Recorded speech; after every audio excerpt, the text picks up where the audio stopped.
Bismillahirrahmanirrahim. Assalamualaikum warahmatullahi wabarakatuh. Perkenalkan, nama saya Rini Dianti Rukmini. NIM saya 1814080076. Saya akan membacakan surat Al-Kahfi ayat 1-10 beserta artinya. A'udzu billahi minasyaitonir rajim. Bismillahirrahmanirrahim. Alhamdulillahillazi anzala ala abdihil kitaba wa lam yaj'al lahu 'iwaja qayyiman liyunzira ba'san syadidan min ladunhu wa yubashshiral mu'minin allazina ya'maluna as-solihati anna lahum ajran hasanah makisina fihi abada wa yunzirul ladzina qalu ittakhadallahu walada ma lahum bihi min ilmin wala li abaihim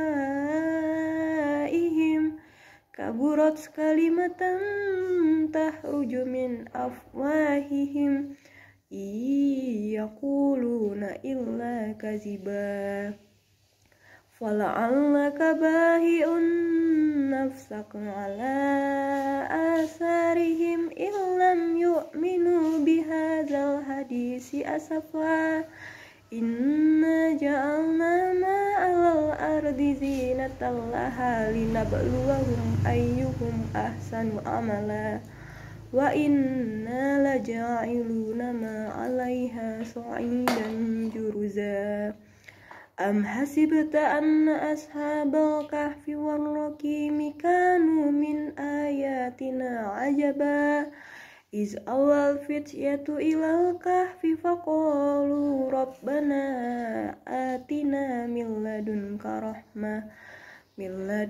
rahmatan wa hayyi' lana min amrina rasyada. Shadaqallahu azim.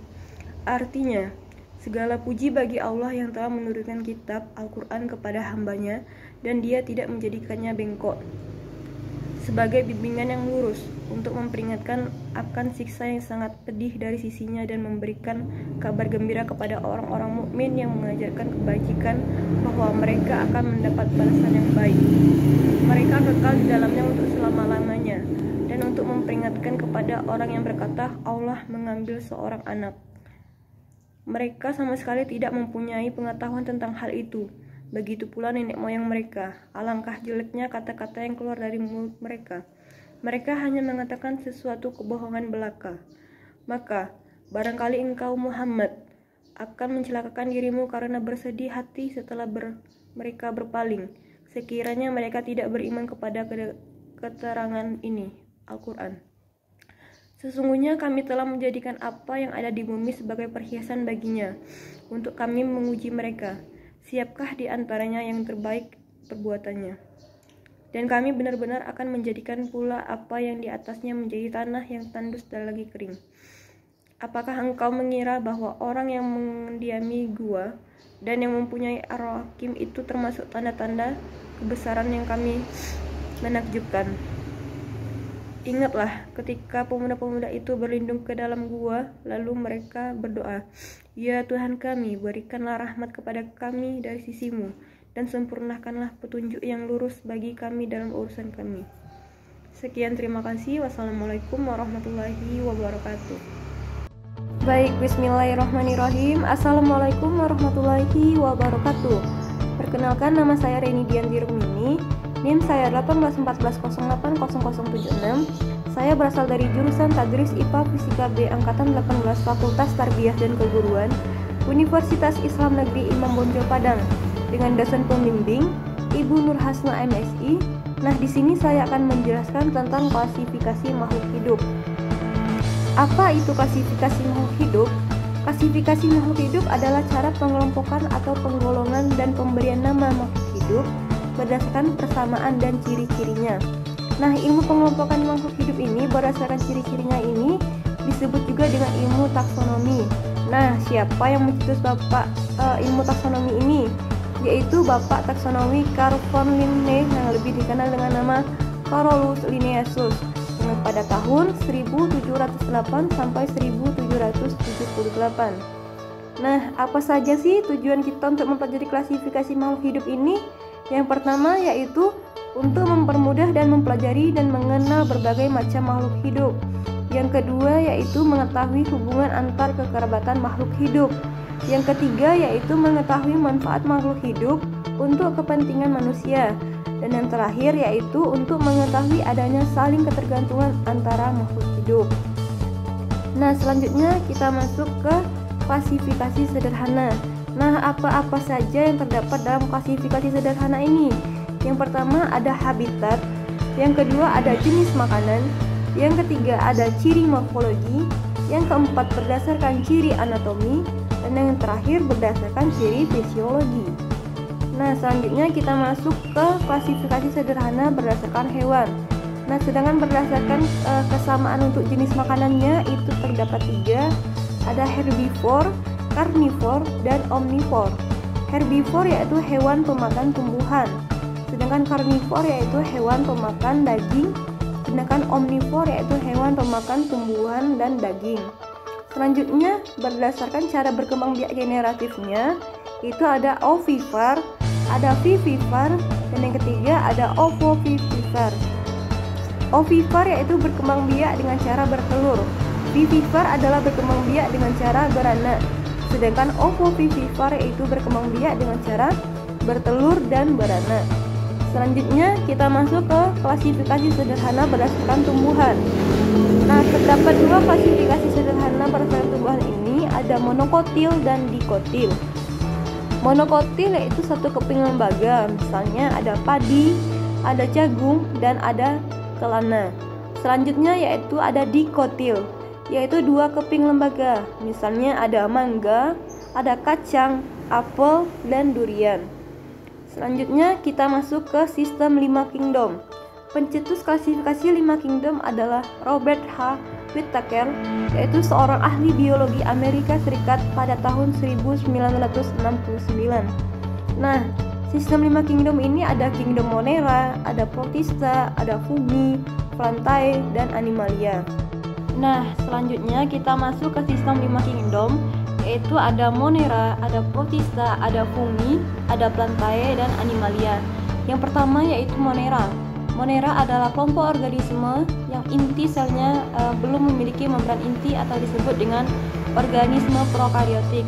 Sedangkan Protista adalah makhluk hidup bersel satu atau bersel banyak yang telah memiliki membran inti atau sel yang bersifat eukariotik. Selanjutnya yaitu ada Fungi atau jamur, yaitu kelompok makhluk hidup yang memperoleh makanan dengan cara menguraikan bahan organik makhluk hidup yang sudah mati. Selanjutnya yaitu kingdom Plantae atau tumbuhan. Kelompok ini beranggotakan makhluk hidup bersel banyak yang mampu untuk berfotosintesis. Selanjutnya yaitu Animalia, yaitu dalam klasifikasi makhluk hidup, hewan termasuk ke dalam kingdom Animalia. Hewan merupakan kelompok makhluk hidup yang hidup dengan cara memakan makhluk hidup lainnya. Nah, sekian, terima kasih penjelasan saya tentang klasifikasi makhluk hidup. Lebih dan kurang saya mohon maaf. Wassalamualaikum warahmatullahi wabarakatuh.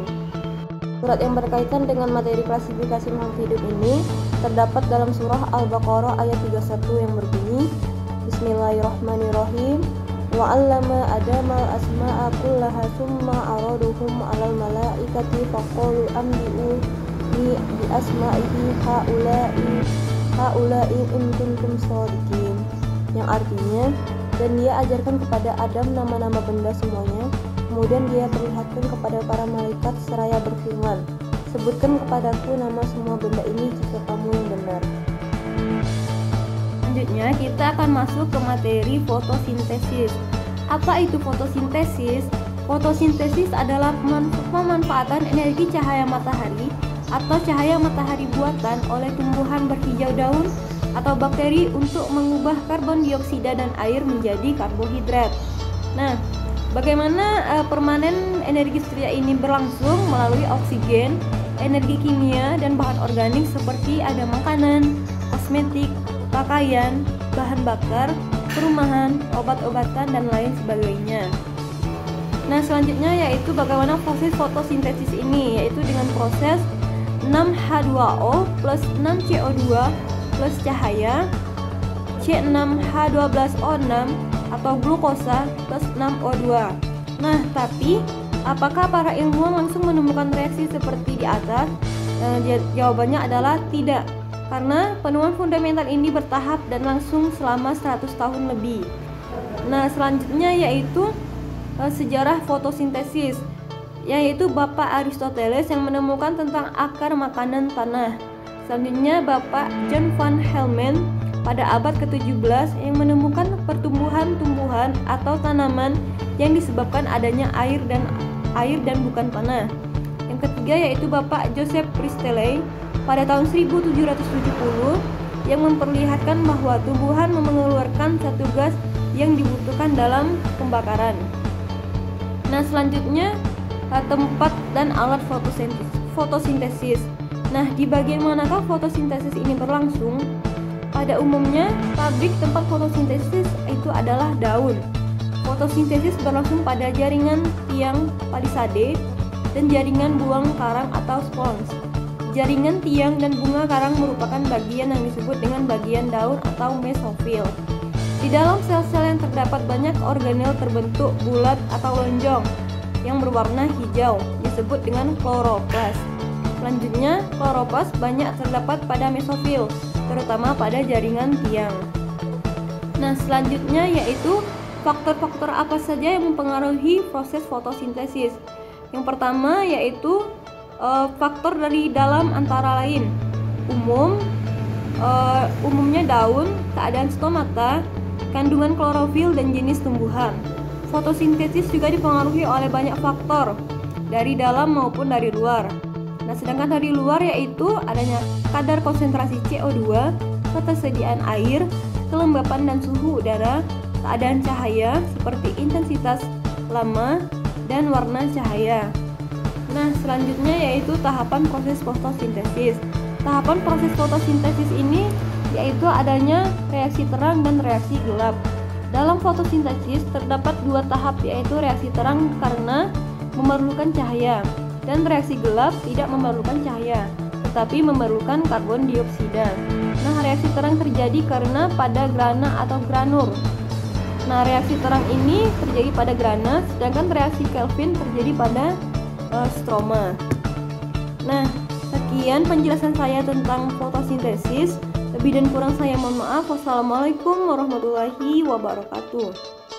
Surah yang berkaitan dengan materi fotosintesis yaitu terdapat dalam surah Al-An'am ayat 99 yang berbunyi Bismillahirrahmanirrahim. Wa huwal ladzi anzala minas samaa'i maa'a fa akhrajna bihi nabata kulli syai'in fa akhrajna minhu khadiran mukhrijuhum habban mutarakiba wa minan nahli min tal'iha kinwanun daniyatun wa jannati min a'nabi wa linatuna miruma namushtabiha wa ghayra mutasyabihi unzuru ila samarihi idza asma qawaya inna fi dzalikum laayatil liqaumin yu'minun, yang artinya, dan dialah yang menurunkan air dari langit lalu kami tumbuhkan air itu segala macam tumbuh-tumbuhan, maka kami keluarkan dari tumbuh-tumbuhan itu tanaman yang menghijau, kami keluarkan dari tanaman yang menghijau itu butir yang banyak, dan dari mayang kurma mengurai tangkai-tangkai yang menjulai, dan kebun-kebun anggur, dan kami keluarkan pula zaitun dan delima yang serupa yang tidak serupa. Perhatikanlah buahnya pada waktu berbuah dan menjadi masak.